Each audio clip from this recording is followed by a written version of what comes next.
کبھی کبھی انسان کسی بارے بہت غلط سوچ لیتا ہے تبھی تعصب سے دامن جاتا ہے۔ یہ تعصب پھر کبھی دل سے نہیں جاتا۔ میرے ساتھ بھی کچھ ایسا ہی ہوا تھا۔ ان دنوں میں سیکنڈ ایئر کے امتحان سے فارغ ہوئی تو چھٹیاں مل گئیں۔ ایک دن گھر بیٹھی ہوئی تھی، بور ہو رہی تھی اور موسم کافی خوشگوار تھا۔ ہلکی ہلکی فوار پڑ رہی تھی اور آسمان پر کالے بادل چھائے ہوئے تھے کہ اچانک میری سہیلیاں آ گئیں۔ وہ کہنے لگی کہ کلفٹن چلتے ہیں۔ میں نے امی سے اجازت لی اور ان کے ساتھ موسم کا لطف اٹھانے کلفٹن چلی گئی۔ جب ہم وہاں پہنچے تو بارش تیز ہو گئی۔ ساحل پر لوگوں کا ہجوم بارش سے لطف اندوز ہو رہا تھا۔ ہم نے باسکٹ سے کھانے پینے کی چیزیں نکال کر ٹیبل پر رکھیں اور ہنسی مذاق کرنے لگیں۔ ذرا دیر بعد محسوس ہوا کہ کچھ لڑکے ہمیں گھور رہے ہیں۔ جب ہم ان کی جانب دیکھتے تو وہ دوسری جانب دیکھنے لگتے۔ تبھی ہم نے مسلسل ان پر نظر رکھ لی تاکہ وہ گھبرا کر چلے جائیں، لیکن اس کا الٹا اثر ہوا۔ ان کی ہمت بڑھی اور مذاق کرتے کرتے قریب آ کر بیٹھ گئے اور ہمیں زیادہ تنگ کرنا شروع کر دیا۔ کچھ لڑکیاں تو اس سے محظوظ ہو رہی تھیں اور کچھ اس کو ناپسند کر رہی تھیں۔ انہی لڑکوں میں ایک لڑکا سب سے الگ تھلگ مگر نمایاں نظر آ رہا تھا۔ وہ اوپر دیوار پر بیٹھا تھا جبکہ باقی سب ساحل کی لہروں کے پاس تھے۔ وہ باوقار شخصیت کا مالک تھا۔ اس کے چہرے پر ملاحت تھی۔ اپنے دوستوں کی حرکتوں پر مسکرا رہا تھا۔ اس کے دوستوں نے ہمیں اتنا تنگ کیا کہ ان سے پیچھا چھڑانا مشکل ہو گیا۔ بالآخر ایک لڑکی نے پولیس والے سے شکایت کر دی اور یہ سارے دھر لیے گئے سوائے اس لڑکے کے جو الگ تھلگ تماشا دیکھ رہا تھا۔ وہ آگے بڑھا اور پولیس والے سے کچھ بات کی، جیب سے کچھ نوٹ نکال کر پولیس والے کو دیے اور اپنے ساتھیوں کو چھڑا لیا۔ تب ہم لڑکیاں ڈری سہمی واپس گھر کو چل دیں۔ اس واقعے کو کافی عرصہ گزر گیا، دل پر اس لڑکے کی یاد کے نقش گہرے ہی رہے۔ تمنا کرتی کہ کاش ایک بار اس سے ملاقات ہو جاتی۔ نہ جانے کیوں میری تمنا تھی کہ ایسا ہی میرا بھائی ہوتا۔ میرا تو کوئی بھائی تھا نہ بہن۔ رفتہ رفتہ اس واقعے کی یاد محو ہو گئی۔ ایک روز اپنے آفس میں بیٹھی تھی کہ وہ لڑکا نظر آ گیا۔ بہت خوش ہوئی، بھاگی ہوئی گئی اور اس کو اپنی سیٹ کی طرف لا کر کرسی پیش کی اور چائے منگوا لی۔ وہ خوش دلی سے مسکراتا رہا۔ میرے پوچھنے پر بتایا کہ اس کا نام ارباز خان ہے، پشاور سے یہاں پڑھنے کی خاطر آیا ہوا ہے۔ اس نے میرے گھر کا پتہ پوچھا، میں نے بتا دیا اور گھر آنے پر کافی اصرار بھی کیا۔ اس نے گھر آنے کا وعدہ کیا اور چلا گیا۔ ہفتے کے بعد وہ ہمارے گھر آ گیا۔ میں نے گھر والوں سے اس کا تعارف کرایا، انہیں بھی وہ پسند آیا۔ میں نے اپنے دل میں اس کے لیے ایسی محبت محسوس کی جو ایک بہن کو اپنے بھائی سے ہوتی ہے۔ اس کے دل میں بھی یہی جذبات میرے لیے تھے۔ وہ کہتا میری ایک بہن مہناز ہے اور دوسری تم ہو۔ اب وہ جب ہمارے گھر آتا سارے گھر میں خوشی کی لہر دوڑ جاتی۔ اس کی بول چال، بات کرنے کا طریقہ بہت ہی خوبصورت تھا۔ وہ ہمیشہ عمدہ لباس پہنتا اور اچھی بات منہ سے نکالتا۔ اب وہ ہمارے گھر تقریباً روز آنے لگا۔ جس دن میری اس سے ملاقات نہ ہوتی دل کو چین نہ آتا۔ اس کی ایک تصویر بھی میں نے اپنے ڈرائنگ روم میں لگا دی تھی کیونکہ میں نے ارباز کو بھائی اور امی ابو نے بیٹا بنا لیا تھا۔ ہم اکٹھے قریبی پارک جاتے، چنے چھولے کھاتے، کولڈ ڈرنک پیتے اور آخر میں وہ میرے دوپٹے سے اپنا منہ پونجھ لیتا۔ میں احتجاج کرتی تو کہتا بھائی میں تو مہناز کے دوپٹے سے بھی یوں ہی منہ پونجھ لیتا ہوں۔ برا مناتی ہو تو مناتی رہو۔ وہ بہت مہربان انسان تھا، کبھی کوئی ناپسندیدہ یا غیر اخلاقی بات نہ کی۔ اتنی اچھائیوں کے باوجود اس میں کچھ برائیاں بھی تھیں۔ وہ پارٹ ٹائم جاب کرتا اور گھر سے بھی پیسے منگوا لیتا، پھر سب پیسے دوستوں کے ساتھ کافی ہاؤس اور سگریٹ نوشی میں اڑا دیتا۔ وہ بہت فضول خرچ تھا۔ میں اسے فضول خرچی سے منع کرتی مگر وہ نہ سنتا۔ تب میں روٹھ جاتی تو وہ مان جاتا اور فضول خرچی سے باز رہتا۔ اس نے گھر سے پیسے منگوانے چھوڑ دیے اور سگریٹ نوشی بھی کم کر دی۔ اس کی کوئی بات بھی مجھ سے چھپی ہوئی نہ تھی سوائے ایک بات کے، وہ یہ نہیں بتاتا تھا کہ جمعرات کی شام سے جمعہ کی شام تک وہ کہاں ہوتا ہے۔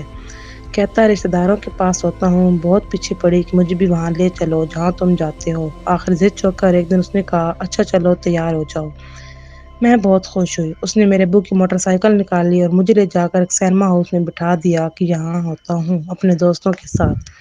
میں بہت ناراض ہوئی تو کہنے لگا تم ہی نے تو ضد کی تھی۔ بہرحال فلم بہت اچھی ہے، دیکھنا ہے تو دیکھو ورنہ چلو واپس گھر اور آئندہ مجھ سے مت پوچھنا کہ میں جمعرات کو کہاں ہوتا ہوں۔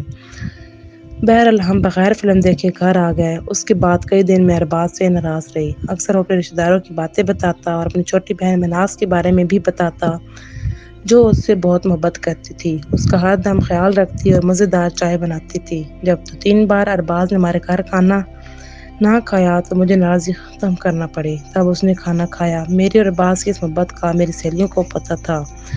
وہ عموماً مجھ سے مذاق کرتی رہتی تھیں۔ ان کا خیال تھا اس زمانے میں کوئی مرد کسی لڑکی کو بہن نہیں بنا سکتا۔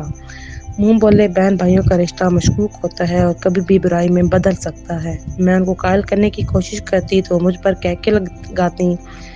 اس بات سے میرا دل بہت برا ہو جاتا اور اپنی سبکی محسوس ہوتی۔ ایک دن مجھے ارباز کے نام سے چھیڑ رہی تھیں تو میں نے ان سے کہا تم جس طرح چاہو آزما لو۔